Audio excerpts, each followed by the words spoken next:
Very excited to make what has been called the cocktail of the summer. It is something I made before, but because it seems to be unanimous, other than your spritzes for the lighter drinking crowd, the naked and famous is what we're making today. And I've seen it in several different spots for some reason.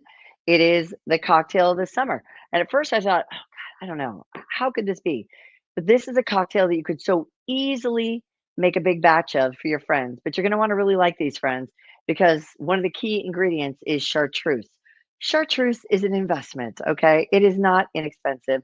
Uh, dare I tell you how much I spent on the green chartreuse was $70, the yellow chartreuse was 75. You may be able to find it more easily, less expensive. I know that there are riffs on chartreuse itself, but it is very herbal. I do believe it is a product of France. Yes, it is. And in fact, chartreuse is made only by Carthusian monks, okay, in La Grande Chartreuse near Grenoble. So that is a blend of 130 alpine herbs, according to an ancient 1605 formula. That's why it's so expensive. But again, I have heard word on the street is that there are some knockoffs, if you must. So this cocktail, I would imagine, is going to be pretty expensive out in the real world. I don't think I've ever ordered it off a menu. What is the naked and famous? Well, here are the four things you're going to need. Again, it's an equal parts cocktail. So, again, you can big batch it and serve it to your friends if you like them. You're going to need Aperol, which is I don't know, a little bit sweeter, a little bit gentler than Campari, you might say, an orange bitter liqueur. You're going to need some mezcal. It is smoky, it is delicious. The difference between mezcal and tequila, for instance, tequila can only be made from 100% blue agave, which is why George Clooney might be in a little bit of trouble. A couple of people might be in a little bit of trouble because they're being accused of not creating their tequila from 100% blue agave. And that is a strict regulation in Mexico. Just kind of like even in Europe, they have very strict regulations, like the beer in Belgium and in Germany, I think can only be made by four ingredients. It's like hops, water, you can look up the rest. You also need the yellow chartreuse. Again, this is it. Chartreuse. That is what it is called. And you need fresh squeezed lime juice. This cocktail was created in 2011 for the opening of a bar called Death and Co. by one of their bartenders who is known the world over for really being a master behind the bar, creating delicious, exquisite, amazing, fresh, and inventive cocktails. This one, again, is called Naked and Famous. No garnish. That's why I like it. Why else would you garnish it? It's called Naked and Famous. It is a riff on the last word, or as Joaquim Simó himself has said, it is indeed the bastard love child born out of an illicit Oaxacan love affair between the last word and Sam Ross's Paper Plane, also a great equal parts cocktail. So again, equal parts, and away we go. I have been chilling my Nick and Nora glass. Typically, a Nick and Nora glass only holds 6 ounces, and since this is a very boozy forward, any cocktail that you would probably not mix with a mixer is going to be en petit. So we're going to use the Nick and Nora glass. This one in particular holds 5 3/4 ounces. And it is from Stutz, a German glass company. We already have our shaker filled with ice.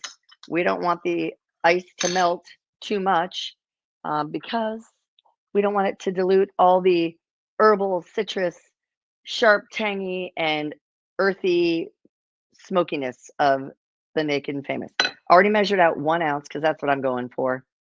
You know, we want a whole solid 4 ounces. So in you go.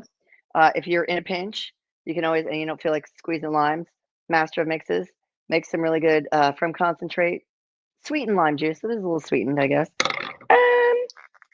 Okay. Ugh, we've used it, but the sugar sort of, on some of these liqueurs tends to crystallize. Okay, so again, 130 herbs. It does smell medicinal a wee bit, but this is a really, really well balanced cocktail.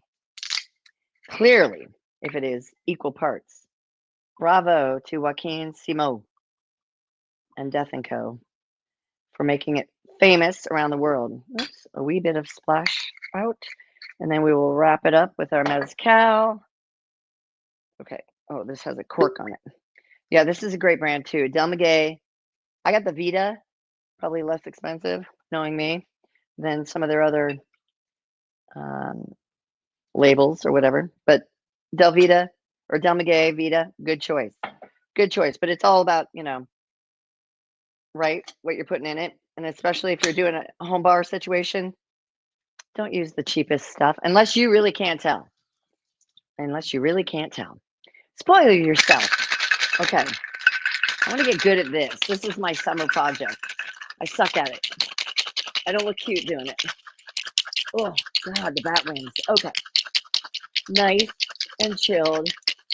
If I had room in my freezer, this would be just amazing. Chilling your glasses in the freezer is the way to go. Okay, that's good to go. Nice frosty glass. And here we go. Just for good measure.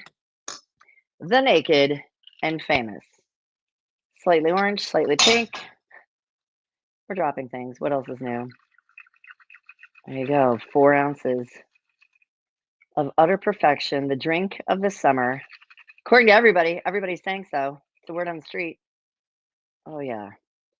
And really, the only sticky wicket is getting your hands on some chartreuse with tariffs. Did I say that out loud? Okay, here you go. To the Naked and Famous, the drink of the summer.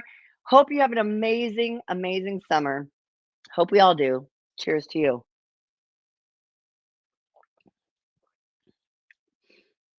It's so delicious. It is so good. It really is well balanced. It's not too sweet, not too tart, not too herbal. Because if you use the green chartreuse, that would overpower even the mezcal. Mm.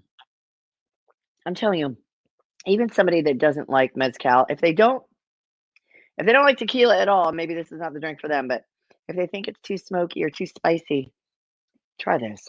Oh, away you go. Cheers to you and yours. I hope you have a fabulous summer, and I'll catch you next time on Happy Hour at Home, where we will be probably more famous than naked.